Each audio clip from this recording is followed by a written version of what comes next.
merci aux résistants. Vous avez bien fait de rester. Merci à vous. On va aborder la dernière table ronde de cette séquence, plaidoyer pour la psychodiversité au travail. Donc là, on va essayer d'inverser un petit peu la perspective, ce qu'on a déjà pas mal commencé à faire, mais de prendre le champ du handicap psychique, du trouble psychique, d'un moment de vulnérabilité, d'un moment de fragilité, comme en tout cas un moment à accepter, à intégrer, à inclure. Et on le fait dans un lieu, alors évidemment, qui est toujours un peu surprenant, un hôpital. Pour certains d'entre vous, vous n'étiez peut-être jamais entré dans l'enceinte Sainte-Anne, qui est quand même à un fort pouvoir de suggestion, d'évocation, donc à une charge symbolique très forte. En général, on a un peu les deux angles. On a un lieu effectivement avec un peu le fantasme asilaire, et puis bon, voilà, des choses qui sont aussi compliquées, et puis quand même aussi un lieu où il se passe des choses, ou en tout cas on peut avoir un espoir, parce que c'est ici aussi que on avance petit à petit. Donc là, on va essayer d'être dans cette logique de petits pas, de grands pas. Et aussi de se dire qu'on est dans un hôpital qui fait du soin, on a progressé parce qu'on est aussi dans un hôpital qui fait de la prévention. Ça, c'est un peu les mouvements en santé publique qui interviennent depuis les 10-20 dernières années. Et puis, on est dans un hôpital qui fait aussi œuvre de plaidoyer, de déstigmatisation. Ça, c'est un peu plus récent, c'est une mission complémentaire, parce qu'on est un peu dans cette problématique alors à un moment, on parlait des maladies honteuses. Il y a eu le sida, notamment, qui a fait quand même une évolution dans les perceptions, dans les représentations, dans l'acceptabilité assez considérable. On souhaite un peu le même chemin aux troubles psychiques, pas à la santé mentale, aux troubles psychiques. Et donc, l'idée, c'est un petit peu d'asseoir ce sujet pour faire que la stigmatisation, qui a un cortège d'incidences qui sont le retard d'accès aux soins, l'exclusion sociale, l'exclusion professionnelle, etc., aussi dans des secteurs économiques. On a eu parents pauvres du domaine de la recherche ou autre. Donc, autant de choses qui commencent à évoluer. Je ne vous fais pas un cours sur la question. Mais en tout cas, il y a un impact à la déstigmatisation. Et je ne vais pas paraphraser non plus Hannah Arendt, mais en tout cas, les mots sont des actions dans ce domaine. Et donc, les mots qu'on va poser c'est pour vous mettre un petit peu la pression, mesdames, juste pour mettre un petit standard, les mots qu'on pose sur la chose, eh bien, en réalité, ouvrent aussi des portes. Donc, je vais vous présenter, parce que donc, notre enjeu, ça va être comment dire non à la perte de chance sociétale qu'est de ne pas inclure le handicap psychique. Si vous êtes d'accord sur ce postulat de départ, on verra où on arrive. Donc, je vous présente Lucille Zola. Tu es médiatrice de Santé Père. Tu nous diras peut-être en quelques mots ce que ça représente si tout le monde n'est pas familier avec ce métier, au sein du pôle universitaire Pépite, et sa consultation jeunes adultes et adolescents, le CEJAD. Et tu es aussi cofondatrice de la Maison Perchée. Parce que là, j'ai tout bon. Pamela Corboudou, tu es responsable inclusion et diversité chez Decathlon Digital, après plusieurs postes en charge, notamment au passage de la marque employeur de chez Doctolib. Je me disais que ça ferait sans doute résonance chez certaines personnes du public. Noémie Chebel, tu joues à domicile parce que tu es directrice des ressources humaines du GHU Paris. Mesdames, vous allez bien? Ok, on démarre. Ça va, on est bien. On va démarrer par un paradoxe. Alors, on s'appuie toujours sur notre petite enquête, notre grande enquête, notre grand baromètre. On commence par un paradoxe. Alors, au départ, ça commence très bien. On en a déjà évoqué un peu le sujet. 86% des salariés français pensent que la santé mentale, c'est un enjeu de société. Et souhaitent que leur employeur mette des mesures en place pour protéger la santé mentale. Jusque-là, on est un peu dans les postulats. Personne ne peut s'opposer à cette question. On a déjà un phénomène de consensus, préoccupation. Et ensuite, alors c'est là qu'on est un petit peu plus, c'est un peu plus compliqué. On a des stéréotypes sur les troubles de santé mentale, avec 46% des salariés, là, en général, qui pensent que les personnes affectées, alors qui vivent avec, qui présentent un trouble psychique ou une maladie mentale, posent forcément des problèmes au travail. Et donc là, évidemment, on s'est dit qu'il y avait une forme de disparité. Alors évidemment, je ne vais pas dire de schizophrénie, parce qu'on ne fait plus ça. le piège évident, on ne tombera pas dedans, dans cette ambivalence entre les deux chiffres. Et puis, on a une sous-indication qui est qu'il y a clairement 3 managers sur 10 et 3 hommes sur 10 qui pensent que les troubles de santé mentale sont un signe de faiblesse, qui donc montre un problème dans le problème. Si on commence par le premier niveau, comment est-ce que vous expliquez ce paradoxe? Et j'ai complètement manqué à mon devoir parce que je ne vous ai pas distribué les micros. Je vais commencer par toi, Lucille. Qu'est-ce que ça t'inspire, ce paradoxe apparent? Ça m'inspire que quand on parle de santé mentale, on ne pense pas handicap psychique ou trouble psychique, mais on pense santé mentale un peu plus, avec un peu plus de douceur qu'un réel trouble psychique. Je pense que on n'entend pas par là un trouble psychique chronique. Voilà. Pour rebondir, ça marche? Oui, pour rebondir effectivement hein, sur le trouble, enfin le handicap psychique, c'est clair qu'il y a encore beaucoup de travail à faire et que dans l'imaginaire, entre guillemets, en tout cas dans la stigmatisation, il y a cette question d'absentéisme. Voilà, quelqu'un qui est dans cette situation, c'est forcément quelqu'un qui va s'absenter régulièrement ou de façon voilà, difficile à gérer. Il y a la question de la capacité d'adaptation, on en reparlera hein, sur la particularité de ce handicap. Et puis il peut y avoir aussi effectivement la question de la productivité. Est-ce que c'est quelqu'un qui sera aussi productif que ses collègues? Et du coup, ça, c'est déjà des premiers biais, entre guillemets, qui font qu'implicitement ou explicitement, déjà, ils ne rentrent pas dans le monde de l'entreprise. C'est déjà, dans l'imaginaire des recruteurs, c'est déjà 3 idées sur la question du handicap psychique, mais on reviendra plus en détail là-dessus. En tout cas, c'est ce qui se constate. Je pense qu'il faut être clair là-dessus. Ce qu'il y a derrière. Pamela, une interprétation? Alors, je suis désolée, j'étais un petit peu distraite avec la distribution des micros. Donc, j'ai entendu que 2 des points de Noémie, pas le premier. Je suis sincèrement désolée. Je pense qu'effectivement, il y a une barrière à l'entrée dans l'entreprise parce qu'il y a ces stigmates, cette image, cette projection qu'on a des troubles psy qui font qu'on se dit, oh là là, on est toujours à 2 doigts d'une crise potentiellement. Peut-être que quelqu'un va faire quelque chose qui va déclencher une crise. Donc, est-ce que j'ai envie de miser sur une personne qui, même si elle avait toutes les compétences parfaites pour ce job, est-ce que j'ai envie de miser sur une personne dont la santé mentale sera peut-être un peu instable, voire très instable? Est-ce qu'en interne, j'ai des gens, des équipes, des managers qui vont pouvoir accueillir cette personne dans les meilleures conditions? Est-ce qu'en cas de crise, est-ce qu'en cas de troubles avancés, est-ce qu'on sera là pour prévenir? Est-ce qu'on sera là aussi pour accompagner? Est-ce qu'au retour, on sera là aussi? Est-ce qu'on pourra? Est-ce que je ne vais pas me faire taper sur les doigts en tant que simple recruteuse pour avoir fait entrer un peu le loup dans la bergerie? C'est dommage de se poser toutes ces questions parce qu'il y a plein de questions qu'on ne se pose pas sur le handicap physique, par exemple. Alors, 80% des handicaps ne sont pas visibles, on le rappelle.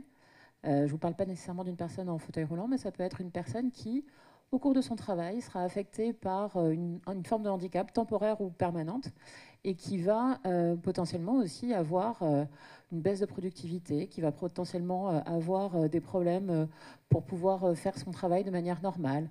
Peut-être qu'il va avoir aussi causer des petites inquiétudes au sein des équipes. Et en fait, on se pose ces questions systématiquement pour des personnes qui, en plus, quand c'est avéré, que ça a été diagnostiqué et que les personnes sont suivies, on se pose plus ces questions-là que pour des risques potentiels qui sont potentiellement plus grands. Hein. On a 50% d'entre nous, donc la moitié de la salle, je ne sais pas s'il y a des volontaires, seront affectés par le handicap à un moment ou à un autre. Ah, il y a un volontaire, merci. C'est celui qui clapait toute seule tout à l'heure. Et donc, je te laisse la parole dans 5 secondes, Lucille. Et donc, arrêtons de nous poser ces questions dans ce sens-là, parce que potentiellement, tout le monde peut être sujet de troubles, tout le monde peut être porteur de handicap ou porteuse de handicap physique, pas physique, mental, pas mental, peu importe. Je pense que c'est une question qu'on se pose, mais qu'on devrait dépasser. Après, on est en train de faire du plaidoyer, hein, donc je prêche aussi ce genre de discours devant une salle de personnes qui sont déjà un peu convaincues. Pour moi, c'est important de se poser la question de pourquoi on se pose cette question. Je te laisse parler. Le pourquoi on pose cette question, c'est qu'aujourd'hui, avec la Maison Perchon, on a fait un constat aussi, c'est qu'on intervient dans les entreprises, et en off, j'ai une anecdote d'une recruteuse. Je lui demande, est-ce que vous embaucheriez, vous, une personne qui a un trouble de santé mentale chronique J'entends par là schizophrénie, bipolarité ou trouble borderline, trouble de la personnalité. La réponse est non. Et a posteriori, cette même personne vient me voir pour me demander des conseils parce qu'elle est concernée par sa fille. Donc il y a une sorte de dichotomie dans la pensée. C'est que personnellement, oui, j'ai besoin, ça doit rester peut-être un peu caché encore. Mais en entreprise, quand on pose la question, il y a d'autres freins du type si on fait une adaptation, pour cette personne-là, les collègues, ils vont être jaloux, ils vont pas comprendre pourquoi elle a plus de télétravail, pourquoi elle part plus tôt. Donc on m'a donné ce genre d'argument-là. Est-ce que c'est des gros freins? Je ne sais pas. Après, pour rebondir avec la casquette employeur, je pense qu'il y a une méconnaissance de ce que ça veut dire le handicap psychique, qu'est-ce que ça peut impliquer. Et ça a été très bien dit, il n'y a pas longtemps, on a fêté les 20 ans du FIPH-FP, et en conclusion, la directrice du FIPH disait: on a beaucoup travaillé sur le handicap physique, ou en tout cas une grosse partie du handicap, et l'enjeu de demain, c'est ce handicap effectivement psychique, parce qu'il est méconnu, parce qu'il fait peur, et parce qu'effectivement les employeurs le disent: je me sens démunie, je ne sais pas comment réagir. Et on en reparlera sûrement, mais ce qui est compliqué avec ce qui est compliqué, je ne sais pas si on peut utiliser ce terme, en tout cas ce qui fait peur avec ce handicap, c'est la question de la variabilité.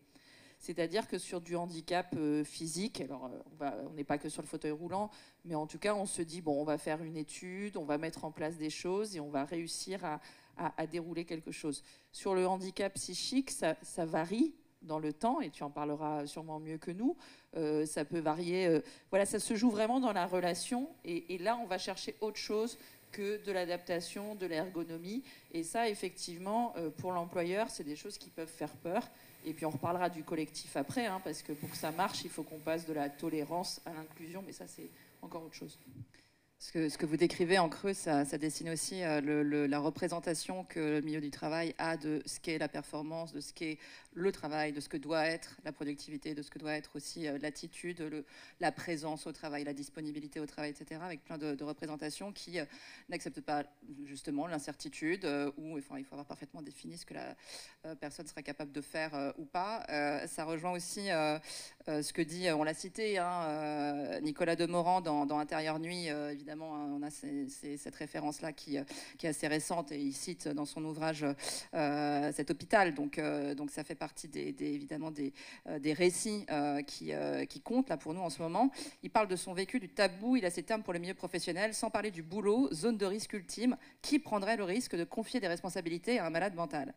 Voilà. Alors, et du coup, c'est quand même évidemment, à votre avis, alors nous, en tant que communicants au GHU, quand on a lu ce témoignage, on s'est dit, ok, voilà, quelqu'un qui réveille des millions de Français avec une ascèse, une discipline, alors, bon, il n'est pas sur un terrain de guerre, mais bon, c'est quand même, il se lève très tôt. Bon, bref. Donc, ce qui, des fois, est l'équivalent de terrain pour certaines personnes très privilégiées. Bref. Donc, la question, c'est que c'est quand même une espèce de camouflet. Et je passe du camouflet au camouflage, d'ailleurs. Est-ce que, en réalité, ce témoignage-là qui montre, en réalité, que quelqu'un a parfaitement su assumer ses responsabilités sans que ça soit pas du tout perçu. Il dit, d'ailleurs, dans son ouvrage qu'il y a une de ses deux responsables qui était au courant, pas les deux. Est-ce que, pour vous, ce témoignage, il a une valeur, une vertu particulière? Sur 2 points. Peut-être je vais expliquer le métier de médiatrice pour les personnes qui ne connaissent pas. En fait, c'est que je suis moi-même concernée par un trouble psychique, la schizophrénie. Et j'ai passé un diplôme. Il y a 2 licences qui existent aujourd'hui en France pour passer ce diplôme. Il y a celle de Bobigny en 1 an et demi et celle de Bordeaux en 1 an et demi aussi. Du coup, il y a à peu près 50 médiateurs santé pairs, un peu plus, qui sortent chaque année diplômés. Donc, médiateurs santé pairs, on est des professionnels intégrés à des équipes soignantes. On a une posture horizontale avec les patients. On est en complémentarité avec nos collègues. On pourra en reparler si vous voulez, si vous ne connaissez pas, je ne vais pas tout dérouler. Mais sur le côté camouflage, il y a le fait que j'étais embauchée au GHU il y a 4-5 ans et mes employeurs connaissent mon trouble psychique. Le deuxième point, c'est qu'à la Maison Perchée, dans nos groupes Insertion Pro que j'ai pu animer de temps en temps, il y a la question de la RQTH. En fait, on a le droit à la RQTH parce qu'on a un trouble chronique. Il y en a la moitié qui ne la demandent pas. Et dans ceux qui l'ont, ils ne vont pas la donner à leur employeur. Et c'est vraiment une question qui revient à chaque fois. Et moi, je n'ai pas de formule magique là-dessus. C'est je dis, vous faites comme vous le sentez. Et c'est à vous, entre guillemets, de voir si vous pouvez en parler ou pas. Excuse-moi, juste une petite question de relance. Est-ce que tu vois si ça évolue un tout petit peu ou pas? Est-ce que tu perçois déjà un frémissement? On en est vraiment au début, je pense, parce que dans les sensibilisations qu'on peut faire, on sème des graines. On essaye de parler des stigmatisations. Pour l'instant, moi, ce qui m'inquiète le plus, c'est qu'une personne en grande souffrance et en décompensation peut être en décompensation et l'employeur peut ne pas le voir. Et par rapport au fait qu'on n'a pas envie d'en parler, on a honte, et du coup c'est en sous-marin. La personne, elle va faire sa décompensation un peu en sous-marin, elle va partir, elle va laisser son poste du jour au lendemain, les collègues ils vont rien comprendre, il est parti. Et en fait c'était un trouble de santé mentale, et il y a un autre volet, c'est est-ce que je reviens après parce que j'ai honte de revenir aussi. Je vais faire un peu un lien avec l'une des précédentes tables rondes où on disait qu'on ne peut pas être heureux tout le temps. En fait, on a l'impression qu'on doit être performant aussi tout le temps, de manière constante, ou alors qu'il faut que ça évolue, évidemment, dans le bon sens, que ça croisse. C'est pas possible. J'aime autant vous le dire tout de suite. Qu'on ait des troubles de santé psy ou qu'on ait des troubles psy ou pas, qu'ils soient avérés ou pas, on ne peut pas être performant de la même manière tous les jours. C'est juste impossible. Ou alors on est des robots. Et bonjour à vous, si vous en êtes. On est très incluante aussi aux personnes qui sont des robots. Mais en dehors de ça, ça veut dire aussi que dans la RQTH, pour reprendre ce que tu disais, Lucille, il y a une telle injonction de sois fort, sois forte, que faire un acte où on va demander une reconnaissance de qualité de travailleur ou travailleuse handicapée, c'est dire je suis vulnérable, je suis faible, je suis peut-être la personne qui va ralentir le reste de l'entreprise. Et donc, quand on a déjà fait la démarche de faire la demande, qui d'ailleurs, quand on est en entreprise, quand on le fait avec son entreprise, en tout cas dans l'Île-de-France, ça va plus vite que quand on le fait à titre individuel. Ça va moins lentement, disons, que quand on le fait à titre individuel. Ensuite, il faut aller se dire, est-ce que je vais le dire ou pas à mon employeur? Donc, en général, effectivement, il y a des gens qui ont des RQTH et qui ne la présentent pas et qui ne demandent pas d'aménagement parce qu'ils ont peur qu'on soit jaloux, parce qu'on leur donne un peu plus de télétravail, parce qu'ils ont peur qu'on soit jaloux, ou alors ils n'ont pas envie de le dire à leur manager, ou alors ils n'ont pas envie de le dire à la personne d'ARH parce que la personne d'ARH va le dire au manager. Et du coup, la réputation qu'on se fait est d'une personne étant malade. Et on finit par n'être plus que son trouble, au lieu d'être une personne qui travaille comme tous les autres collègues. Là où ça s'améliore, c'est quand on commence à parler en entreprise de ce que c'est qu'une RQTH, de ce que sont les troubles. Qu'est-ce qu'un trouble de santé psychique, mentale? Quand on commence à en parler, quand il y a en plus, dans le meilleur des cas, des rôles modèles, des personnes en interne qui prennent la parole en disant moi, j'ai un trouble bipolaire, moi, j'ai un trouble borderline, etc. Et donc on a un effet de Morand, celui dont on parlait tout à l'heure, mais en interne. Quand on a ça, ça commence à aller un peu mieux. Les gens commencent à sortir un peu du bois en se disant voilà, j'ai une RQTH, ou alors j'aurais besoin d'avoir une RQTH, est-ce que je peux être aidée, ou j'ai peut-être besoin d'un aménagement, ou peut-être que effectivement je ne m'étais pas posé la question, mais que toutes ces difficultés auxquelles je fais face depuis longtemps, l'impression d'être un peu en décalage par rapport à mes collègues, peut-être qu'il y a une raison que je n'avais pas explorée encore. Donc à partir du moment où on commence à en parler, on commence à décomplexer les gens, on commence à déstigmatiser en entreprise, la communication, le poids des mots, ça a une vraie importance. Et pour moi, c'est l'un des seuls leviers un peu forts. Alors évidemment, il y a l'exemplarité des managers, il y a le fait qu'il y ait un engagement fort de la part de la direction, mais le fait de pouvoir en parler et de faire incarner ces mesures-là par des personnes en entreprise, ça aide énormément. Alors Daimi, en tant que DRH, égalité ou équité? Attention, hein. Ouais, à chaque fois, on fait que des sujets de piège. C'est pas très sympa comme question, mais Pamela, tu as dit plein de choses. Il y a la difficulté, c'est effectivement la gestion du collectif. Ça, c'est clair, il ne faut pas se voiler la face. Et cette question voilà, pourquoi est-ce que lui, il a plus de télétravail que moi, pourquoi est-ce que... Donc oui, la question de cette égalité, elle peut se poser, mais je te rejoins, il faut l'expliquer. Une personne qui est en situation de handicap, elle n'est pas sur le même pied d'égalité. Donc, bien évidemment qu'il faut venir adapter une partie et compenser. Enfin, le mot est important, et compenser pour qu'elle puisse, elle aussi, avoir des conditions de travail, entre guillemets, comme tout le monde. Donc, ça pose la question du collectif de travail, et c'est ça qui est difficile dans ce handicap, dans ce type de handicap. Ça pose la question du maintien de ce collectif, et souvent, et il y a une partie du pôle santé sociale prévention du GHU qui est dans la salle, souvent on arrive à faire l'intégration, l'accueil, et par contre le maintien il est plus compliqué, parce qu'il faut des compétences managériales un peu spécifique, il faut un collectif, comme je le disais, qui n'est pas juste qui est dans l'acceptation et pas juste bon allez on fait avec, et ça suppose aussi, et peut-être vous le redirez, de la flexibilité, et ça c'est pas si facile que ça dans nos environnements professionnels, savoir faire varier la situation. Et c'est vrai qu'on est souvent les employeurs, on attend un peu une solution clé en main. On attend qu'on nous dise, voilà, il faut faire 1, 2, 3, 4, 5, et quand tu as fait tout ça, c'est réglé.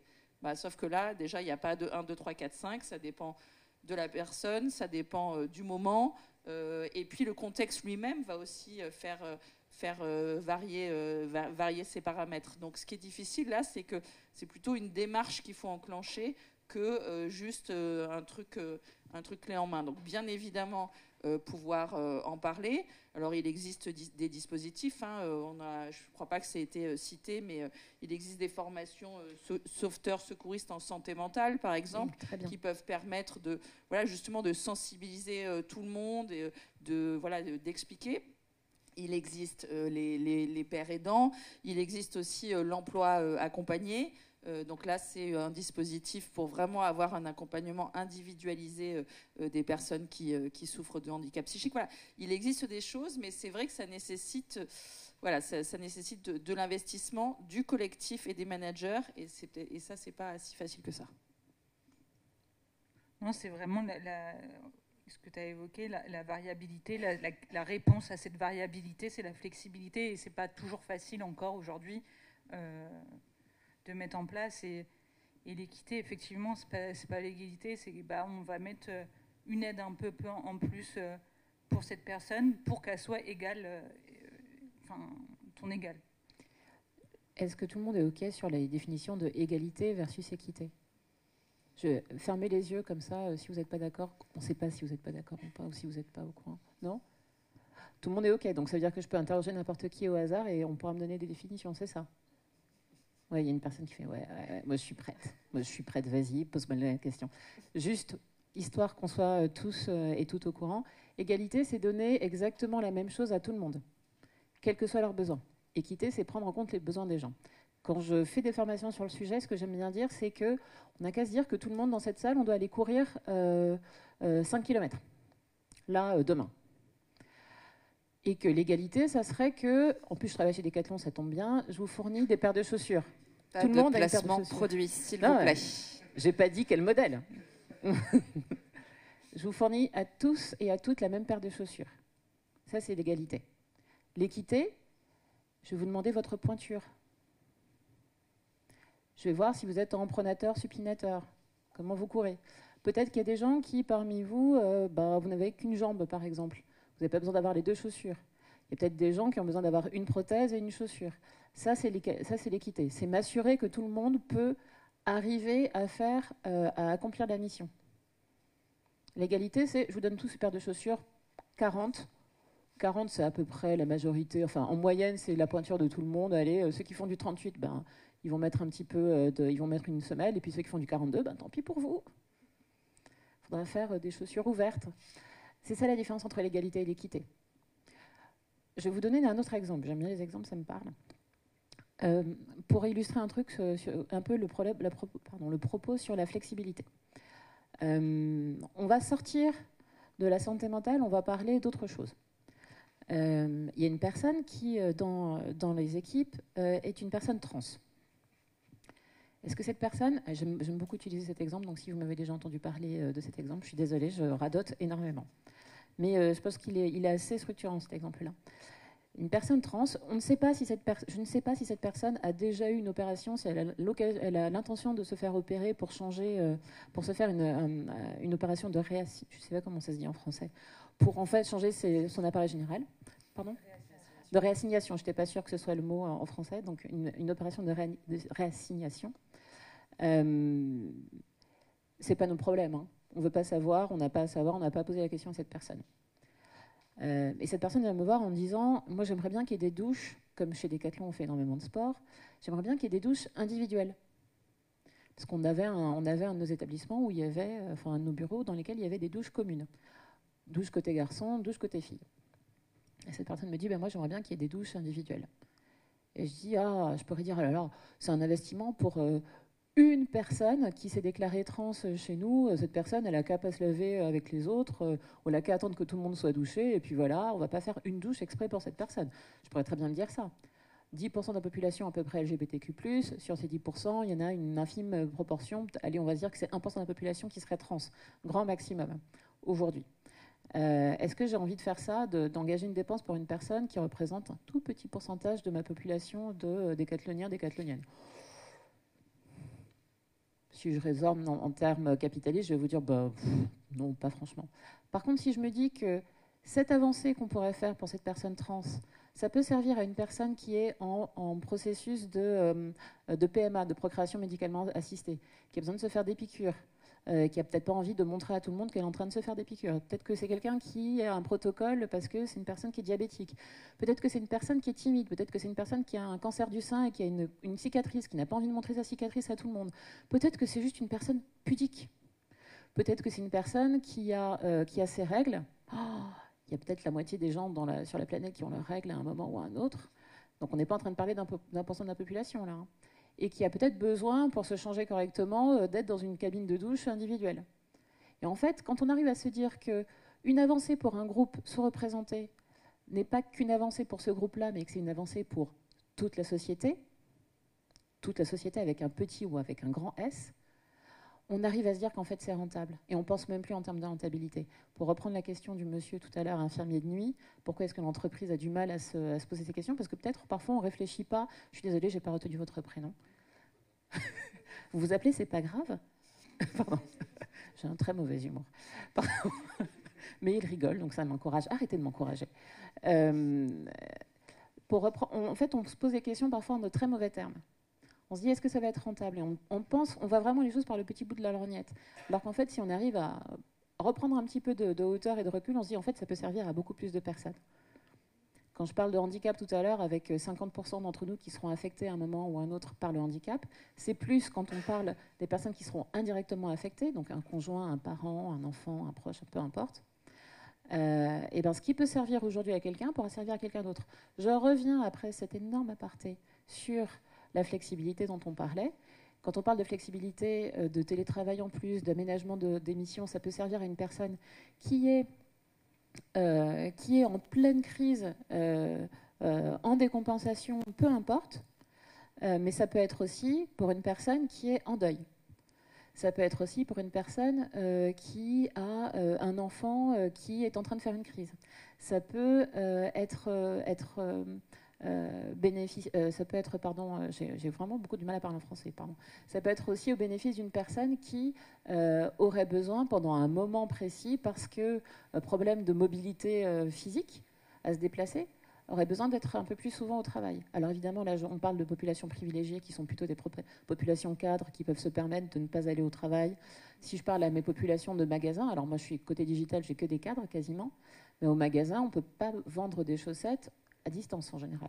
Si, on peut le faire avec le e-commerce, mais quand on travaille en magasin, il faut être en magasin. Donc après, ça va dépendre un peu du type de population que vous avez, mais cette flexibilité, elle peut servir à beaucoup de monde et pas juste aux personnes quand on pense à un sujet en particulier. Ça rejoint effectivement ce que... merci Pamela pour cet éclairage. Cynthia Fleury venait de prendre position aussi en disant qu'en gros, les évolutions sociétales étaient souvent nées d'une attention aux plus vulnérables avec un bénéfice en réalité universel. Donc il y a une corrélation qui a déjà été multiples fois prouvée. Par contre, ça passe pas trop dans le droit du travail, enfin, en tout cas avec beaucoup plus de difficultés. Mais bon, on est là pour le faire évoluer. On est en train de bien craquer le sujet donc, sur qu'est-ce qu'il faut considérer pour un environnement de travail plus inclusif. Donc là, on était sur c'est le dernier chiffre qui va nous intéresser. Enfin, ils sont tous intéressants, bien sûr. Mais d'abord, l'équipe RH de votre entreprise accorde une réelle importance au bien-être mental au travail. On a quand même une belle majorité du panel qui répond oui à 57%. Et votre entreprise est inclusive des personnes pouvant vivre avec un trouble psychique. Là, on est, un tout petit peu plus que la moitié. Donc, partant de ce panel, si on avance un petit peu, alors on a au moins un dispositif mis en place par l'entreprise, parce que donc les choses ont été très bien faites, elles ont été illustrées. Concrètement, de quoi on parle? De dispositifs de signalement. Donc on va être déjà beaucoup sur des axes de prévention et d'intervention, enfin d'ailleurs pas de postvention, là plutôt, le terme est plutôt postvention. La présence d'un référent harcèlement dans l'entreprise, des communications, des événements, un service de santé au travail mobilisé. Alors c'est marrant, c'est pas ce qui intervient en premier. Une ligne d'écoute psychologique, la formation à la prévention en santé mentale, la formation des managers à la prévention en santé mentale, il y aura une question dans la question, une permanence des psychologues dans l'entreprise, la mise à disposition d'informations, un réseau de salariés référents. Donc là, on passe quand même sous la barre, vraiment sous une barre très minoritaire, alors sachant que de toute façon, on est en dessous des 20% dès la troisième proposition, ou une autre mesure. Donc globalement, ce qui ressort, pour le paraphraser, on a quand même une pression qu'il y a en général quelque chose qui existe quelque part. On ne sait pas trop exactement quoi. Globalement, ça doit être quand même pour appuyer sur un bouton quand ça va pas bien. Mais ça ne va pas tellement au-delà de ces aspects. Alors, concrètement, vous avez évoqué des situations, voilà, le fait d'avoir des référents, par exemple, ou des dispositifs de droit commun. Ça reboucle avec ce que nous disait le professeur Louis Joyeux, qui est que quand on observe une situation de façon de non-inclusion, et ben en fait, il faut en faire appel au droit. Bon, ça, en réalité, ça mobilise aussi beaucoup de ressources, y compris individuelles. Quelles seraient vos recommandations alors à quelqu'un qui serait, mettons, qui part un peu de nulle part, en tout cas une organisation qui a envie, mais qui n'a peut-être pas encore bâti quelque chose. Référent handicap, qui existe déjà en entreprise, ça a été abordé précédemment, mais que les référents handicap se saisissent vraiment de la question. Il y a une autre chose, en fait, c'est que les personnes qui ont des troubles, comme Nicolas Demorand, ils sont en sous-marin à France Inter dans leur entreprise. Il y a des personnes qui ont des troubles psychiques chroniques qui sont en sous-marin d'entreprise et qui ne le disent pas, en fait. Donc, il y a un référent handicap qui garde le témoignage anonyme du salarié qui peut l'accompagner. Quand on parle aussi de ligne d'écoute, il y a Nightline pour les étudiants, ce qui marche très bien. Pourquoi pas faire de même pour l'entreprise. Et je pense à quelqu'un qui est ici dans la salle aussi, faire de la médiation en entreprise et de faciliter justement l'inclusion des personnes souffrant d'un trouble psy.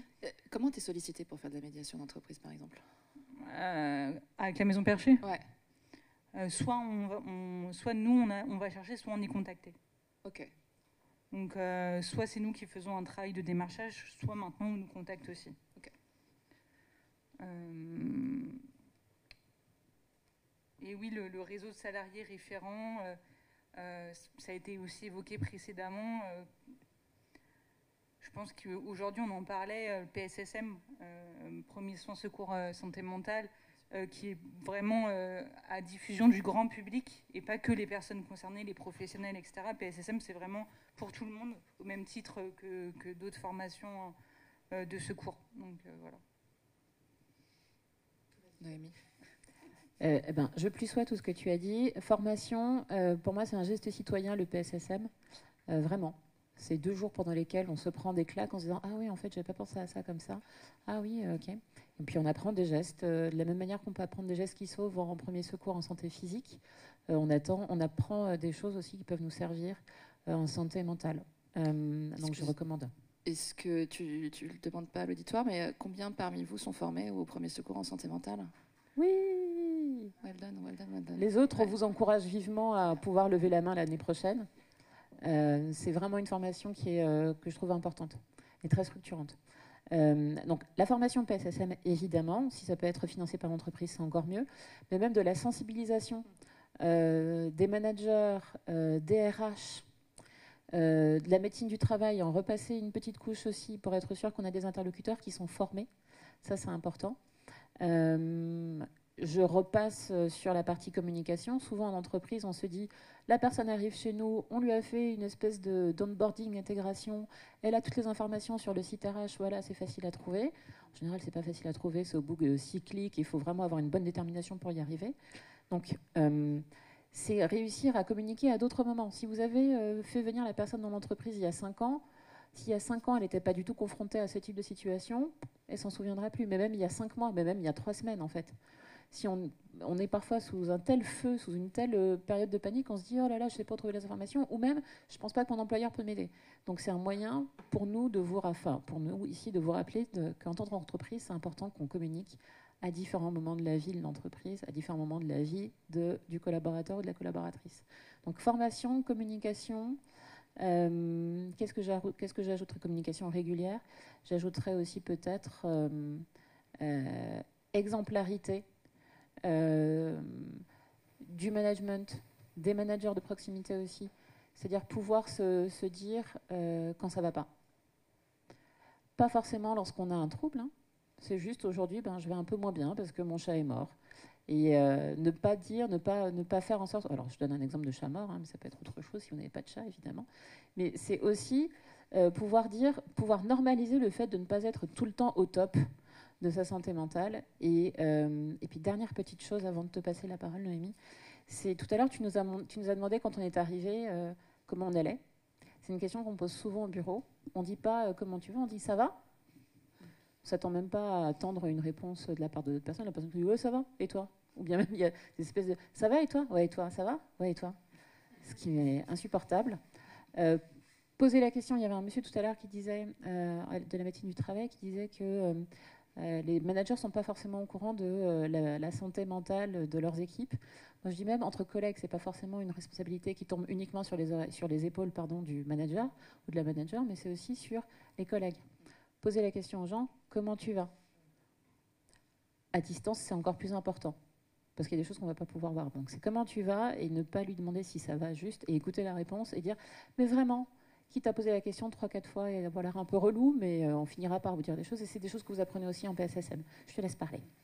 Non, mais en fait, tu as raison, hein, c'est poser la question comment tu vas, mais être capable d'entendre le « je vais pas bien », et ça, du coup, ça veut dire que tu as réussi à créer l'espace dans le collectif, et du coup on revient sur la question de la formation, on revient sur la question des managers, ça suppose d'avoir, en tout cas nous c'est ce qu'on a mis en place au GHU et moi j'y crois, une équipe pluridisciplinaire aussi, santé, sécurité au travail, qui est justement un peu vigie et puis qui a chacune sa casquette et son apport sur les situations. Donc ça c'est intéressant, mais voilà, pouvoir être en capacité d'entendre le « je vais pas bien », c'est effectivement, ça nécessite beaucoup de travail. Et on l'a dit plus d'une fois, hein, c'est pas évident, mais malheureusement souvent, alors il y a ceux qui disent oui, bien sûr qu'il faut intégrer des personnes en situation de handicap, mais pas chez moi, parce que chez moi c'est compliqué, chez moi il y a ci, chez moi il y a ça. Alors bien évidemment c'est compliqué chez tout le monde, donc il y a ce stade-là, faut dépasser ça. Et puis il faut aussi que dans les entreprises, on arrive, et là on revient aussi un peu à la question de libérer la parole, mais il faut qu'on arrive à suivre les situations et pas attendre ce qu'on fait la plupart du temps, que ce soit quasiment trop tard. C'est-à-dire que le manager en a ras-le-bol, l'équipe en a ras-le-bol, la personne en situation de handicap en a ras-le-bol, et il ne reste plus qu'une situation, c'est de la sortir, c'est de trouver un nouveau service. Et voilà, et là, ça se complique parce qu'il faut soit tout recommencer, soit la personne après va pas bien. Et puis c'est aussi une première façon de sortir de l'emploi. Enfin voilà, il y a plein de choses. Donc voilà, formation. Et puis surtout, ce qui peut être des fois un peu difficile, et ça a été dit tout à l'heure, c'est que c'est effectivement des petits pas. Enfin, c'est surtout, moi je l'appelle de la dentelle. Et ben voilà, il faut créer presque par personne une situation et recommencer sans cesse. Et ça, il peut y avoir des fois un petit côté usant pour tout le monde, pour le référent handicap, pour le collectif, pour les managers. Mais en tout cas, il faut réussir à faire comprendre à tout le monde que cette psychodiversité, comme vous l'appelez Madame Patnotte, c'est de la richesse et pas de la contrainte. Bon, si on est tous là, c'est qu'on y croit. Après, le challenge, c'est de réussir à convaincre ceux qui ne sont pas là. Voilà, chacun convainc 3 personnes par semaine. Ça peut se fixer des... la question aussi, c'est qu'on touche à une sphère de l'intime.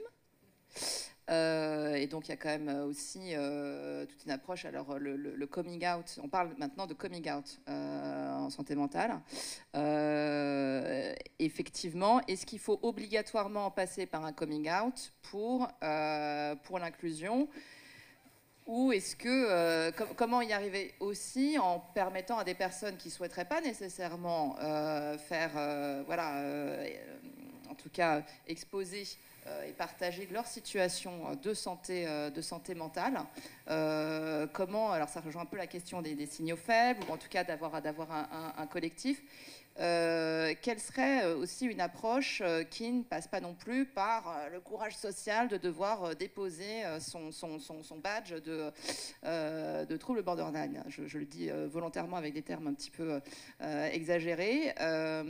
Et la deuxième question dans la question, c'est donc est-ce que la psychodiversité, enfin le plaidoyer pour la psychodiversité est soluble dans la diversité en général ?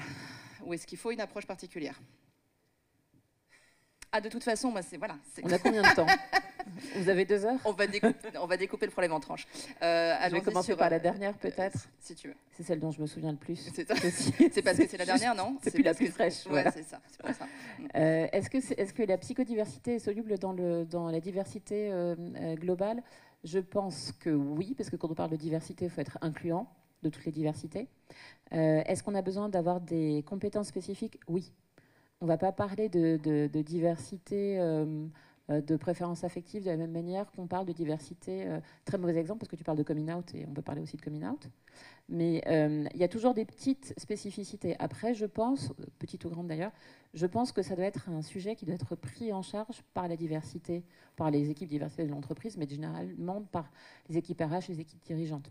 Mais oui, je pense que ça doit être l'une des composantes de la diversité qu'on doit prendre en compte.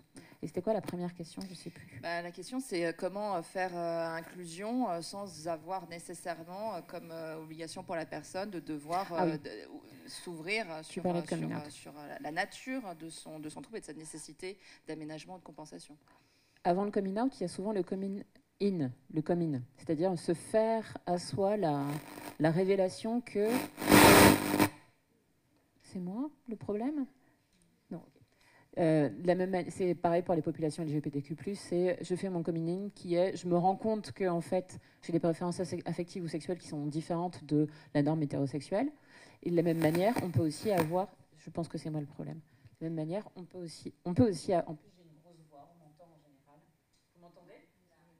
Ah non, mais c'est pour la caméra. D'accord, pardon. Donc il y a aussi ce moment où on se rend compte qu'avant de le dire aux autres, il faut déjà s'en rendre compte soi. Et c'est déjà un moment d'acceptation. Et entre le coming in et le coming out, quand il arrive, il peut y avoir un certain temps. Je pense que pour éviter d'avoir à outer les gens, quel que soit l'outing qu'on fait, c'est important d'avoir des normes en entreprise, ou ce qui va devenir des normes en entreprise, qui permettent d'accueillir le maximum de diversité. Ça peut être typiquement avoir une culture de l'écrit. Ça peut être bien pour les gens qui ne parlent pas la langue... Je parle par exemple de gens qui sont peut-être anglophones et qui apprennent le français, ou l'inverse. Écrire des choses, ce sera beaucoup plus simple d'écrire des instructions et une mission plutôt que d'avoir juste quelque chose à l'oral qu'il va falloir qu'on traduise, etc. Ça peut être des choses autour de... je n'ai pas de normes là tout de suite en tête, mais pour moi, il ne faut pas forcer les gens à révéler ce qu'ils sont. Il faut pouvoir instaurer un climat dans lequel on peut dire, on n'est pas obligé, et aussi un climat dans lequel, qu'on sache ou pas, en fait, les gens peuvent être eux-mêmes et ne pas avoir à dire ah ben moi j'ai telle ou telle particularité. Donc la réponse à courte de ta question, c'est non, il ne faut pas obliger les gens à sauter. Oui, et que ça devienne un non-sujet à un moment donné. C'est ça le rêve, entre guillemets, mais la spécificité du coming out d'une maladie psychique chronique, c'est que on passe par la case médecin. Même si on se dit j'ai des troubles, je ne sais pas ce que c'est, ça ne va pas, il y a un moment où il va y avoir un diagnostic, dans le temps plus ou moins long. Et ce qui se passe, je vois les personnes qu'on accompagne au CEJAD, les jeunes, quand il y a un diagnostic de schizophrénie, que ce soit pour les parents ou pour la personne concernée, il y a de l'autostigmatisation qui est très forte, mais vraiment très très forte.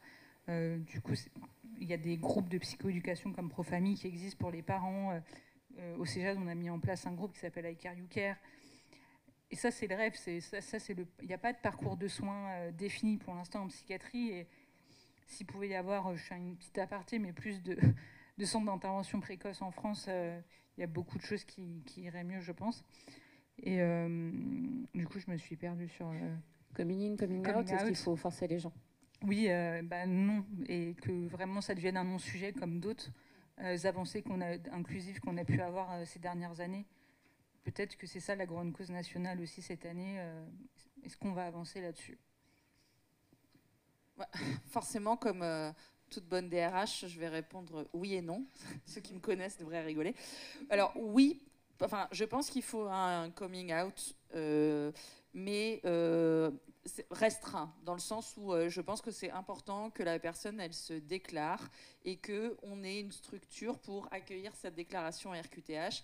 Et par exemple, qu'au moins le référent handicap ou le service de santé au travail ait cette information pour qu'il soit un peu la vigie de cette situation et qu'il puisse la suivre sans forcément que le manager ou les collègues soient au courant. Mais en tout cas, voilà, moi, je pense important que dans la structure, dans l'établissement, il y ait quelqu'un qui ait cette information et qui puisse être le relais. On avait discuté de la safe person, enfin, en tout cas, qu'il y ait quelqu'un qui le sache et qui, du coup, puisse, sans que ce soit aux yeux ou au vu de tous, mais qui puisse suivre cette situation. Donc, non, pas de coming out généralisé, parce qu'effectivement, ça appartient à chacun. Mais oui, je pense que c'est bien si, au sein de chaque entreprise, il y a quand même la personne compétente, le référent handicap qui a cette information, et après libre à eux deux de choisir à quel moment ils la diffusent. Et puis après, il peut y avoir, alors c'est des choses un peu plus larges, mais peut-être aussi que dans la politique de l'entreprise, notamment on l'a vite dit sur la question des aidants, peut-être que si on est dans une entreprise qui est hyper en avance et hyper sensibilisée sur la question des aidants, ça peut aussi à un moment aider les personnes concernées à se dire, bon, si on est prêt à faire autant pour ceux qui aident, bah, peut-être que les choses, elles sont voilà, le terrain est là pour que je puisse moi aussi en discuter. Donc voilà. Donc comme d'habitude, pour les DRH, c'est oui et non. Merci Noémie. Oui, effectivement, le fait d'évoquer les aidants, c'est important parce que autant il peut y avoir voilà, de l'auto-stigmatisation et de l'autocensure. Donc on va se dire non, le 1 sur 3, c'est pas moi, je sais pas parce qu'on est 4 dans l'ascenseur que non. C'est pas moi et non, pas dans mon service. Mais le prisme de l'aidant, qui a là en prévalence, est encore plus. Je sais pas le chiffre ça du nombre de personnes déclarées aidantes. Donc faudra qu'on le recherche. Mais et aussi un autre angle d'information, de prévention, de formation qui peut aussi être utile dans ces approches. Sur le timing, on commence à se diriger vers les ressources. Mais oui, c'est huilé. Alors, peut-être avant de dévoiler, comme vous voulez, soit vous nous donnez les... En fait, il va y avoir 3 temps. Vous allez nous donner les vôtres, très généreusement. Vous allez nous faire cadeau de vos ressources, de vos voilà, recommandations en termes de soutien à la santé mentale. On va nous aussi vous en délivrer certaines. Évidemment, alors on a mis le petit disclaimer, hein, le GHU présente une sélection non exhaustive, donc image non contractuelle. Donc évidemment, c'est un aperçu, c'est pour aller plus loin.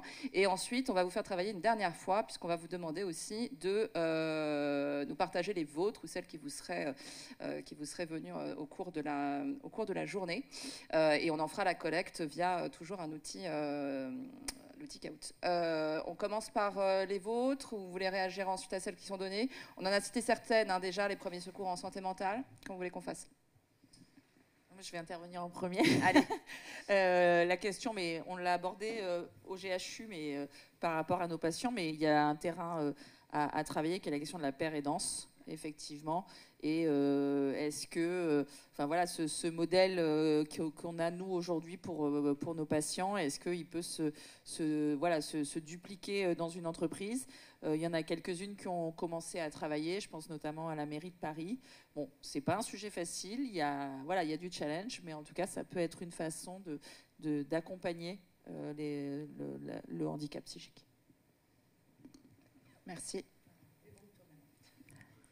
Donc je plus sois, voilà, déjà. Je vais réinsister sur la formation PSSM, qui pour moi est hyper importante. Encore une fois, ça ouvre les yeux sur plein de choses et ça donne une bonne méthodologie aérée pour ceux et celles qui la connaissent, pour aider à prendre en charge, enfin pas à prendre en charge complètement évidemment, mais déjà à orienter, savoir quelle posture avoir, savoir ce qu'il ne faut pas dire, ce qu'on peut dire, etc. Et ça aide énormément dans plein de situations de la vie courante. Et justement, tu parles de ce qu'on peut dire, ce qu'on doit dire. Tu nous avais aussi pas mal alerté sur le vocabulaire. Les mots ont un sens, les mots ont une importance. On a tendance à faire passer dans le vocabulaire de tous les jours énormément d'expressions stigmatisantes.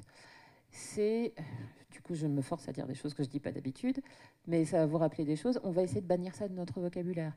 J'ai fait un truc de malade mental, où elle est un petit peu schizophrène par rapport à cette approche. Elle ne sait pas quoi dire. De quoi on avait parlé? Aidez-moi. Quelles sont les choses qu'on devrait arrêter de dire? Toutes ces choses où on parle en fait de pognon de dingue? Non, je retiens. On parle de troubles. Et en fait, on les associe à quelque chose de vraiment négatif. Posez-vous la question aussi, c'est une des choses dont on parle en formation PSSM, en premier secours santé mentale, c'est quand on parle de massacres qui ont eu lieu aux États-Unis, dans les écoles, etc., ou quand on parle de tueries, etc., d'attentats, on parle du profil psychologique de la personne, ou des troubles possibles, des possibles troubles psy de la personne. On ne le fait pas tout le temps, hein.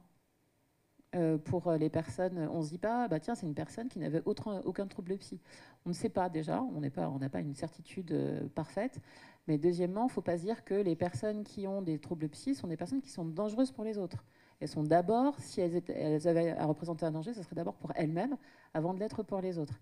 Donc arrêtons de stigmatiser, arrêtons d'écouter, arrêtons de normaliser le fait que les gens disent ça à la télévision, qu'on se dise, ah bah ouais, pas étonnant parce que telle personne a un trouble. Pas du tout. C'est pas du tout la majorité, et c'est juste une infime partie des cas. Et puis faisons attention au vocabulaire qu'on utilise au quotidien.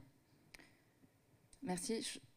Lucille, si tu me permets 2 secondes, je rebondis sur ce que tu évoques sur les médias, sauf si tu veux rebondir sur ça. Mais parce qu'on intervient beaucoup, on a un enjeu de stigmatisation au GHU et on a des enjeux où on nous appelle tout le temps pour intervenir, commenter sur des phénomènes de faits divers. Donc on a un peu tout le temps, un peu une espèce, là avec Marianne, c'est tous les jours, hein, d'ascenseur émotionnel sur ça y est, tel grand média, y compris des fois des grands médias très populaires et donc qui souvent ont des enjeux commerciaux ou autres qui sont aussi d'aller vers le sensationnalisme, qui disent ça y est, ils veulent faire un sujet sur voilà, c'est une année grande cause santé mentale, sur les trucs urgents, on se dit ok, chouette, on va pouvoir avoir un espace médiatique et puis bim, on a quelque chose qui se passe à Toulouse, à Nantes, ailleurs ou autre. Effectivement, avec en réalité une prévalence, les chiffres le disent, les personnes sont toujours beaucoup, enfin pardon le paraphrase, hein, mais sont beaucoup plus concernées, sont beaucoup plus vulnérables et beaucoup plus victimes d'agressions que l'inverse. Mais les médias mettent plus l'attention dessus. Et donc la fait diversisation du phénomène Mais on peut aussi lutter contre ça parce que un commentaire posté sous l'article pour dire ok, l'association entre les deux, on en discute. Il y a une association aussi de journalisme qui est positionnée sur le plaidoyer en santé mentale. Donc aussi de réagir par rapport à son quotidien, son journal, son média préféré, pour que voilà, la rédaction sente que ça, il faut évoluer aussi, avoir un nouveau regard. Je pense que ça passe aussi par nous en tant que consommateurs de l'information. Et c'est des petites choses, ça peut être juste un post, juste un commentaire, et le nombre fera aussi à force. Pardon. Je te rejoins là-dessus parce qu'à la Maison Perchée, on a beaucoup de sollicitations médias et on essaie d'être très vigilants. Et il y a une autre chose ici, on redirigeait le débat sur le fait que la psychiatrie, on a besoin de soins et que c'est du soin. Et ça, le mot, même rien que dire, la psychiatrie, c'est du soin, c'est important. Je vais citer deux dispositifs d'urgence qui sont le CPOA à Sainte-Anne, donc les urgences de Sainte-Anne qui sont désectorisées et ouverts 7 jours sur 7. Et le 3114. Ça, c'est vraiment les 3114 en cas de crise suicidaire. Et sinon, je peux en citer 2 autres. Et oui, on n'est pas... Ah bah non, on n'avait dit que 2. Et du coup, Nightline et la Maison Perchée. Nightline parce que c'est un service d'écoute pour les étudiants. Et la Maison Perchée parce que... la Maison Perchée, quoi. Pas de marque. Non, pardon, là, ça, on peut, on y va à fond. La Maison Perchée... Tu veux nous dire un mot? Oui. Ouais, du coup, on accompagne, grâce à la pérédance, des jeunes entre 18 et 40 ans souffrant de bipolarité, schizophrénie, troubles borderline. On a un deuxième volet qui est la déstigmatisation dans les médias. On a commencé à le faire il y a un peu plus de 5 ans sur les réseaux sociaux, donc parler de nos troubles ouvertement. Et la dernière de nos missions, c'est d'essayer d'améliorer les pratiques en psychiatrie. Donc voilà, les 3 principales missions de la Maison Perchée. N'hésitez pas à venir nous voir. On est ouvert du mardi au vendredi matin pour tout le monde et le samedi toute la journée pour tout le monde, sachant que l'après-midi en semaine, c'est réservé aux adhérents. Mais vous pouvez passer à la Maison Perchée, boire un café et voir un peu l'ambiance de l'association. Merci beaucoup. Je fais juste gaffe au timing. Je vais te libérer. Je vais libérer nos intervenantes préférées, avec aussi ceux d'avant, évidemment, nous n'avons pas de favoris. Et avant de dévoiler quelques ressources complémentaires, merci beaucoup à vous 3.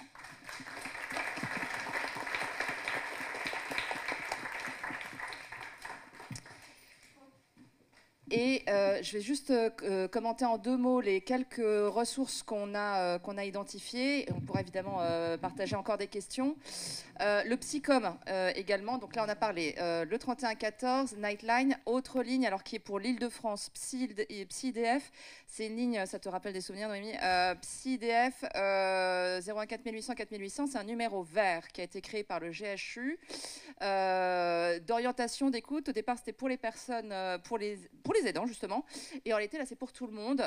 Vous êtes en milieu professionnel, vous savez pas vers qui orienter quelqu'un, vous avez un proche qui clairement est en difficulté, en décompensation, mais on ne sait pas s'il faut aller jusqu'à l'urgence. Enfin voilà, c'est-à-dire que c'est pas un numéro d'urgence, c'est un numéro d'entre-deux pour toutes les situations justement pour lesquelles en fait on a besoin un peu d'être aidé pour y voir un peu plus clair.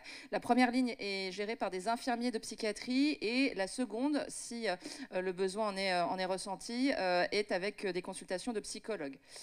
3114, tu l'as dit évidemment, Lucille, c'est la ligne de prévention du suicide qui est H24. 24 sur 24, 7 jours sur 7, appel gratuit. Le Psycom, dans lequel on est impliqué également. Là, on a fait une petite capture assez floue pour que vous y alliez directement voir plus clair. Donc, ils ont toute une série de recensements de lignes d'écoute. Et là, on voit qu'il y a des soutiens psychologiques par profession, par exemple, agriculteurs, même communicants. Donc, je n'avais pas vu qu'il y avait une ligne pour les communicants. Notaires, policiers, soignants, professionnels dans la santé. Bon, là, c'est une petite manière d'entrer dans le Psycom que la plupart d'entre vous connaissent sans doute, qui est donc l'association qui rassemble toute l'information, la prévention dans le domaine de la santé mentale et qui abonde notamment Santé publique France. donc avec beaucoup de ressources nationales sur les ressources disponibles. Prévention, toujours au niveau national, Mon soutien psy, que vous connaissez et qui est en pleine campagne. Ça fait partie des premiers objectifs de communication de la grande cause que de l'avoir réactivé. Premier secours en santé mentale, on en a parlé. Santé publique France aussi. La maison perchée, évidemment qu'on l'avait. Les groupes d'entraide mutuelle. La maison des usagers, là c'est un peu plus parisien également, qui est pour les personnes en général qui sont passées par l'hôpital. On pourra évidemment partager ça avec vous si vous le souhaitez, et qui est un lieu d'accueil et d'écoute pour les personnes, pas que les personnes hospitalisées. Hein. Des fois on se dit, oh c'est dans l'hôpital, il faut nécessairement avoir fait un séjour psy ou autre. Non. Donc il y a des permanences, les coordonnées qui sont données sont celles qui sont sur le site du GHU Paris. Voilà pour passer un peu rapidement. Pour les jeunes, en complément, Lucille, tu as parlé des journées d'information sur l'intervention précoce. Elles ont lieu le 30, après-demain, au ministère de la Santé. Et notamment, on est très fiers de ça au GHU Paris. Psycare, enfin c'est porté par le pôle Pépite, mais Psycare, qui est un programme de recherche hospitalo-universitaire, travaille au déploiement de l'intervention précoce partout en France. Donc à la fois informer, déstigmatiser tous les publics en population générale, et aussi outiller les professionnels de santé ou de premier recours, donc qui peuvent être aussi des infirmiers scolaires par exemple, et donc voilà, avec une stratégie qui va de l'amont jusqu'à l'aval sur de la détection précoce. C'est le site Santé Psy Jeune avec plein de ressources. Ils viennent de lancer, ils le lanceront donc après-demain, mais ils nous ont autorisé, est-ce qu'on travaille main dans la main, à en parler dès aujourd'hui. Ils lancent Primo, qui est le premier questionnaire. Alors, on ne peut pas parler d'autodépistage, c'est pas du dépistage, c'est pas complètement de l'auto-évaluation, c'est de l'orientation, c'est-à-dire que c'est un questionnaire spécifique pour les jeunes qui a agrégé énormément d'échelles d'analyse en fait, de baromètres en santé en quelque sorte et en santé mentale, pour permettre d'orienter au mieux une personne jeune, donc voilà, entre 10 et 25 ans, qui se sent en difficulté, mais qui ne sait pas nécessairement mettre des mots ou en tout cas une stratégie d'aide, un premier niveau d'aide. Et donc, au terme d'un questionnaire qui est évidemment gratuit, qui est évidemment en accès libre, eh bien, Primo, quand ça ne va pas où je vais, c'est à ça que ce questionnaire peut aider à répondre. Donc c'est un outil qui n'existait pas avant en France, qui à partir d'après-demain est déployé partout, donc c'est très important. Et de manière, oui, là on avait dit pas de marque. Autopromo. Autopromo. Et puis c'était toi, tu veux nous en parler ? Et effectivement, et si c'était toi, c'est un média que nous avons créé au GHU Paris pas pour contrer, mais pour être présent aussi sur TikTok, même si on sait qu'effectivement c'est aussi la cause de beaucoup de mauvaise santé mentale chez les jeunes. Cependant, c'est là aussi où ils vont chercher leurs informations, donc on ne pouvait pas ne pas y être. Donc on a mis en place ce média. Et puis c'était toi qui va montrer des témoignages d'experts, d'usagers, des interviews croisées, etc., pour être un peu dans la vraie, dans quelque chose de vrai, par rapport versus quelque chose de faux. Ça ne veut rien dire. Dans le sens où c'est des vraies informations, voilà. Complètement, et où savoir experts concernés ou professionnels sont mis au même niveau. À vous. On va vous demander un dernier petit effort, un dernier petit geste pour le collectif. On vous remet le QR code. On va vous demander, voilà, là c'est différentes ressources qui ont été identifiées. Si vous en avez d'autres, ça permettra d'élargir encore le curseur. Et puis comme ça permet que tout le monde reparte avec une série de références et un petit peu d'outillage, à juste proportion, évidemment. Donc voilà, votre recommandation en matière de ressources en santé mentale. Alors oui, plus pour les professionnels, parce que le thème c'était le travail et la santé mentale, ça ne vous a pas échappé. Donc toutes les ressources qu'on vous a citées sont aussi activables en milieu professionnel, information, prévention, formation. Effectivement, l'idée, c'est si vous avez des idées ou des choses que vous avez vues ailleurs, ce que vous avez mis en place, qu'on n'a peut-être pas cité, n'hésitez pas à partager, effectivement. Alors, super intéressant. Ok, plein de choses qu'on ne connaît pas. Alors, le violentomètre, ouais, version du burn-out. Tout à fait. 31-14 qui ressort. Arim conseil entrepreneurial, j'imagine. Dispositif d'emploi accompagné. Le care management. Oui, non, on est bon. Cohérence cardiaque pour gérer et réduire le stress au travail. D'accord, donc ça, c'est aussi les ressources de psycho-cognitives. Formation pour les managers, service handicap de l'entreprise. Le CAPSI. Moca.care. Tout à fait. Le CAPSI, c'est le jumeau du Psycom. Le CAPSI, c'est aussi une permanence qui accueille les personnes en souffrance psychique et qui a aussi des accueils pour les organisations. Coaching de dirigeants. Il y a un vrai sujet sur l'angle manager seulement. Co-développement. Moca.care PSSM. Si manager se former, manager, il y a un vrai sujet. Rencontre thématique pour former les professionnels, intelligence collective pour l'intelligence émotionnelle. Merci beaucoup. Eh bien, on va venir clôturer cette séquence. Merci à vous tous. Ces journées ont été filmées, comme vous le savez. Les échanges avec la salle ne sont pas conservés, mais les échanges sur Tribune le sont. Ils vous seront relatés sur YouTube, sur le compte du GH Paris, qui sera partagé aussi sur le site de Moca.care, notre partenaire. Venez, Marianne aussi, venez, parce que là, vous savez, c'est le moment, c'est la fin, là. Ouais.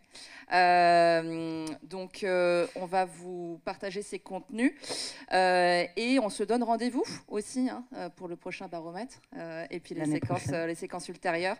Voilà, en tout cas, vous avez des référents qui sont aujourd'hui identifiés comme le GH Paris, comme Moca.care et on espère pouvoir poursuivre ces collaborations.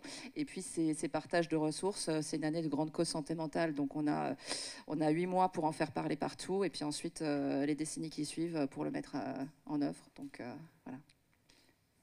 Merci. Au revoir. Merci à vous.